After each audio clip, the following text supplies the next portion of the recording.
പ്രശ്നമില്ല. ഇത് ചുമക്കൊന്നുമില്ല കേട്ടോ.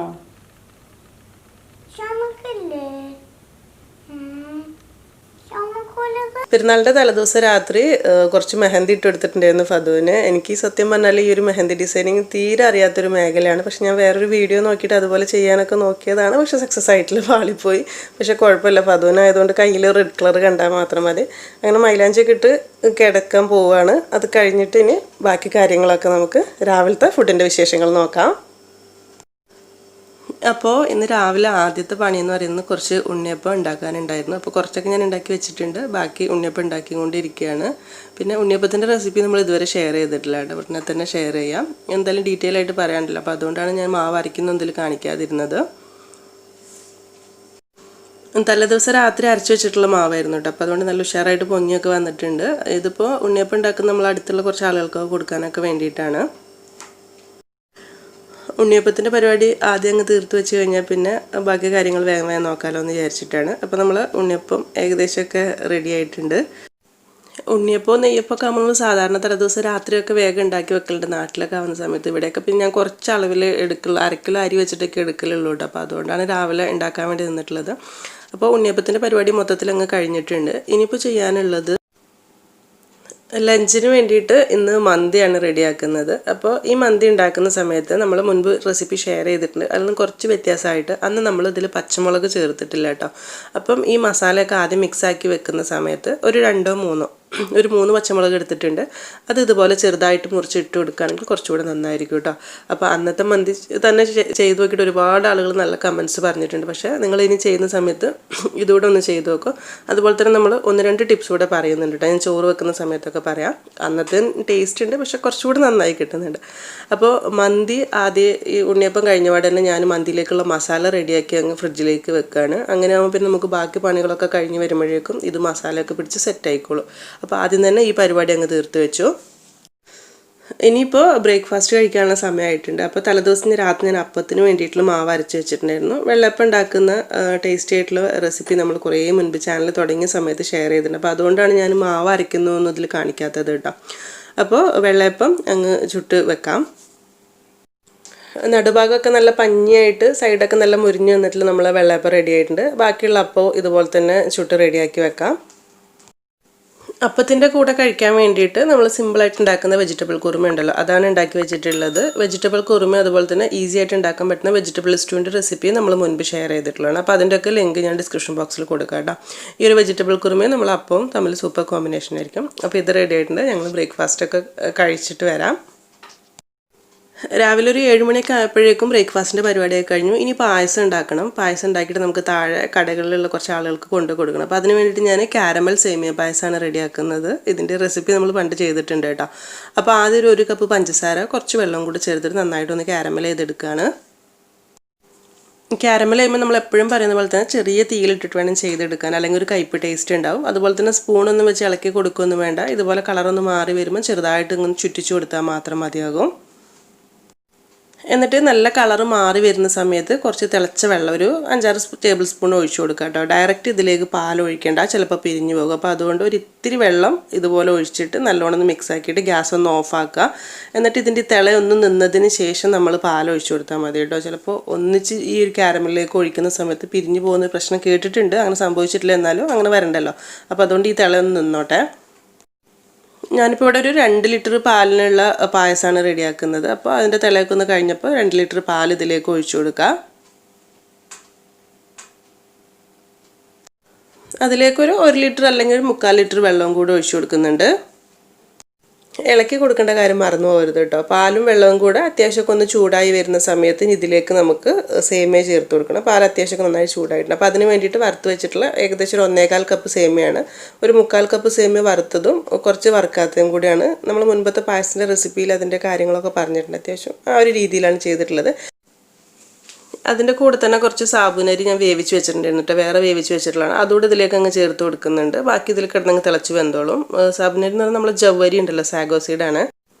എന്നിട്ട് സേമിയൊക്കെ അത്യാവശ്യം നന്നായിട്ടൊന്ന് തിളച്ച് ഇതുപോലെ വെന്ത് വരുന്ന സമയത്ത് നമുക്ക് മധുരത്തിന് ആവശ്യമായിട്ടുള്ള കണ്ടൻസ്ഡ് മിൽക്ക് കാര്യങ്ങളൊക്കെ ചേർത്ത് കൊടുക്കുക. അപ്പോൾ കണ്ടൻസ്ഡ് മിൽക്ക് ഞാനിപ്പോൾ ഒരു ടിന്ന് ഇതിലേക്ക് ഒഴിച്ചു കൊടുക്കുന്നുണ്ട്. അത് കഴിഞ്ഞിട്ട് വേണമെന്നുള്ളത് ബാക്കി പഞ്ചസാര ഇട്ട് കൊടുക്കാം. ഓൾറെഡി നമ്മൾ കാരമൽ ചെയ്യാൻ വേണ്ടി ഒരു കപ്പ് പഞ്ചസാര എടുത്തിട്ടുണ്ട്. അപ്പം മധുരം നോക്കിയിട്ട് മതി.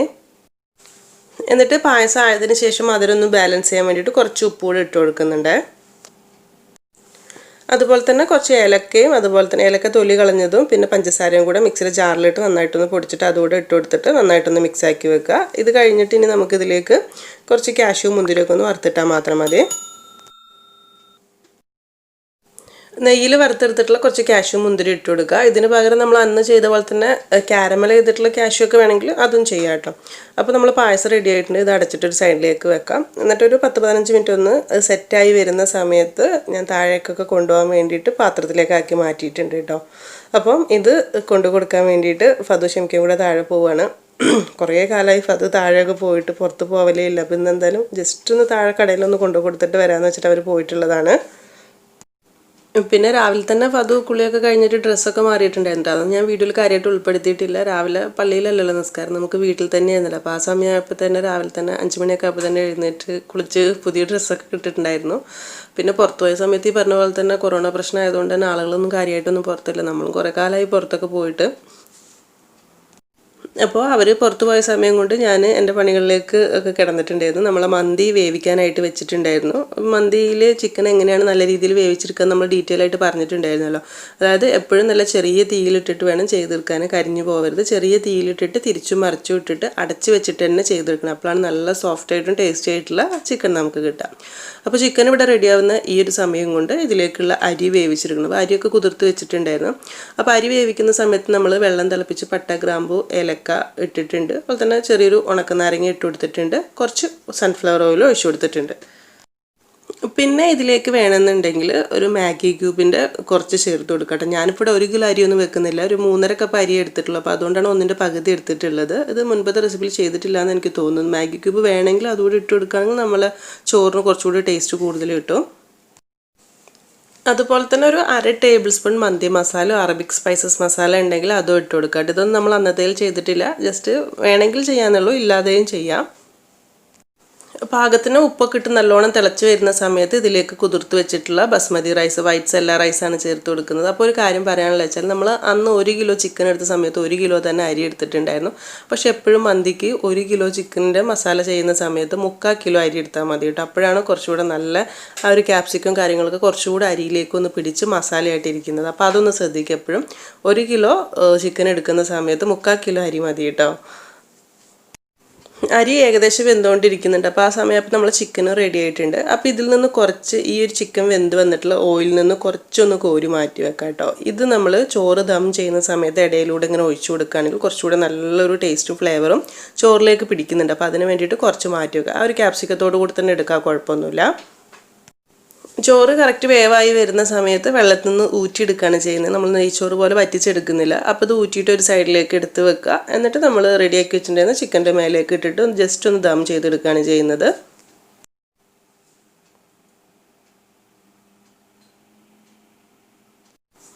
കുറച്ച് ചോറ് ഇതുപോലെ ഇട്ട് കഴിഞ്ഞിട്ട് നമ്മൾ ആദ്യം മാറ്റി വെച്ചിട്ടുണ്ടായിരുന്ന ആ ഒരു ചിക്കൻ ഫ്രൈ റെഡിയായി വന്ന ഓയിലുണ്ടല്ലോ, അതിൽ നിന്ന് കുറച്ച് ഇതിലേക്ക് ഇങ്ങനെ ഇതുപോലെ ഒഴിച്ചു കൊടുക്കണേ.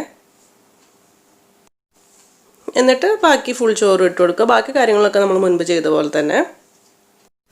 ലാസ്റ്റ് വന്നിട്ടുള്ള അവർ ഓയിലും ക്യാപ്സിക്കും എല്ലാം കൂടെ അതിൻ്റെ മേലേക്ക് അവർ മസാല ഇട്ട് കൊടുത്തിട്ടുണ്ട്. പിന്നെ നമ്മൾ ചെയ്ത പോലെ തന്നെ കുറച്ച് പച്ചമുളകൊക്കെ കുറച്ച് വെച്ച് കൊടുത്തിട്ടുണ്ട്. കളർ വേണമെങ്കിൽ കളർ ഒഴിച്ചു കൊടുക്കുക.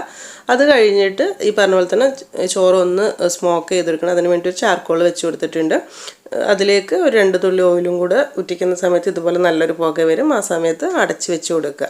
അത് കഴിഞ്ഞിട്ട് ഒരു 10 മിനിറ്റൊക്കെ ചെറിയ തീയിൽ അടിയിലൊരു തവ വെച്ചിട്ട് ചൂടാക്കുകയാണെങ്കിൽ കുറച്ചുകൂടെ നന്നായിരിക്കും കേട്ടോ. അത്ര വെച്ച് കൊടുത്താൽ മതി. അപ്പോഴേക്കും ആ ചിക്കനിൽ നിന്നുള്ള ഒരു ആവിയൊക്കെ ചോറിലേക്കും കയറിയിട്ട് മൊത്തത്തിൽ നല്ല കറക്റ്റ് ടേസ്റ്റായിട്ട് കിട്ടിയിട്ടുണ്ടാവും. അപ്പോൾ ഇത് മൊത്തത്തിൽ ഇതുപോലെ മിക്സാക്കി എടുക്കുക. മിക്സ് ചെയ്യുന്ന സമയത്ത് ഇതുപോലെ 2 സൈഡിലും പിടിച്ചിട്ട് നല്ലോണം ഒന്ന് കുടഞ്ഞെടുത്താൽ മതി കേട്ടോ. നമ്മൾ മുൻപ് ചെയ്ത പോലെ ചിക്കൻ മാറ്റി വെക്കണം നിർബന്ധമൊന്നുമില്ല. ഇതുപോലെ നല്ലോണം ഒന്ന് കുടഞ്ഞെടുക്കുന്ന സമയത്ത് നല്ല അടിപൊളിയായിട്ടുള്ള മന്തിയായിട്ട് കിട്ടിയിട്ടുണ്ടാവും. നന്നായിട്ട് ഇങ്ങനെ മിക്സാക്കി എടുത്താൽ മാത്രം മതി. അപ്പോൾ ലഞ്ച് കഴിക്കാനുള്ള സമയമൊക്കെ ആയിട്ടുണ്ട്. ഇതിൻ്റെ ഇടയ്ക്ക് ഞാൻ കുറച്ച് പാത്രം കഴുകാനുള്ള പരിപാടികളൊക്കെ ഉണ്ടായിരുന്നു. അതൊക്കെ തീർത്ത് വെച്ചു. കംപ്ലീറ്റ് പണികളൊക്കെ തീർത്തിട്ടാണ് ഫുഡ് കഴിക്കാനായിട്ട് പോകുന്നത്. അതുപോലെ തന്നെ ഇതിൻ്റെ കൂടെ കഴിക്കാൻ വേണ്ടിയിട്ടുള്ള കുറച്ച് ഐറ്റംസ് കൂടെ ഉണ്ടാക്കിയിട്ടുണ്ട്. അതിൻ്റെ റെസിപ്പീസൊക്കെ നമ്മൾ മുൻപ് ഷെയർ ചെയ്തിട്ടുള്ളതുകൊണ്ട് തന്നെ ലിങ്കൊക്കെ ഡിസ്ക്രിപ്ഷൻ ബോക്സിൽ കൊടുക്കാം കേട്ടോ. അപ്പോൾ കഴിക്കാൻ വേണ്ടിയിട്ട് ആരുമില്ല, നമ്മൾ മാത്രമേ ഉള്ളൂ. എന്തായാലും കഴിക്കാൻ വേണ്ടിയിട്ട് ടേബിളിലേക്ക് ഫുഡ് എടുത്ത് വെച്ചിട്ടുണ്ട്. കൂടെ കഴിക്കാൻ വേണ്ടിയിട്ട് നമ്മൾ സാധാ തൂമുണ്ടല്ലോ അതും പിന്നെ മന്തിയുടെയൊക്കെ കൂടെ കഴിക്കുന്ന ആ ഒരു ചട്നി ചമ്മന്തിയൊക്കെയാണ് ഉണ്ടാക്കിയിട്ടുള്ളത്. പിന്നെ 2-3 ടൈപ്പ് റൈസൊന്നും ഞാൻ ഉണ്ടാക്കിയിട്ടില്ല. സാധാരണ നമ്മൾ നാട്ടിലൊക്കെ ആവുന്ന സമയത്ത് കുറച്ചുകൂടെയൊക്കെ വെറൈറ്റി ഒക്കെ ഉണ്ടാക്കലുണ്ട്. ഇതിപ്പോൾ കഴിക്കാൻ നമ്മൾ മാത്രമല്ല. അപ്പോൾ അതുകൊണ്ട് ഞാൻ മന്തിയും അതിൻ്റെ കൂടെ കഴിക്കാനുള്ള കാര്യങ്ങളാണ് മെയിനായിട്ട് ഉണ്ടാക്കിയിട്ടുള്ളത്.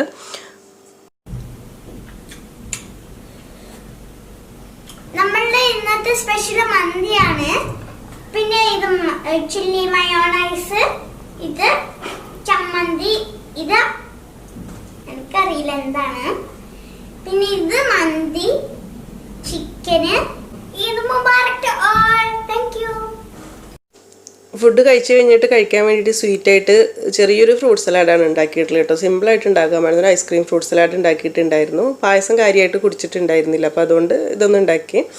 അപ്പോൾ ഇത്രയൊക്കെയാണ് നമ്മൾ ഇതിൻ്റെ വിശേഷങ്ങൾ എന്ന് പറയുന്നത്. ഇതോടെ കൂടി കഴിച്ച് കഴിഞ്ഞ സമയത്ത് പിന്നെ പരിപാടിയൊക്കെ കഴിഞ്ഞു. ബാക്കി കുറച്ച് ക്ലീനിങ്ങും പരിപാടികളും കൂടെ ഉണ്ടായിരുന്നു.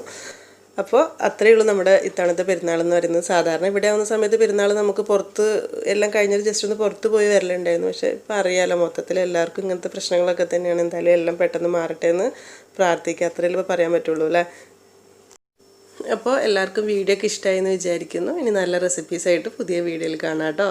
Thank you.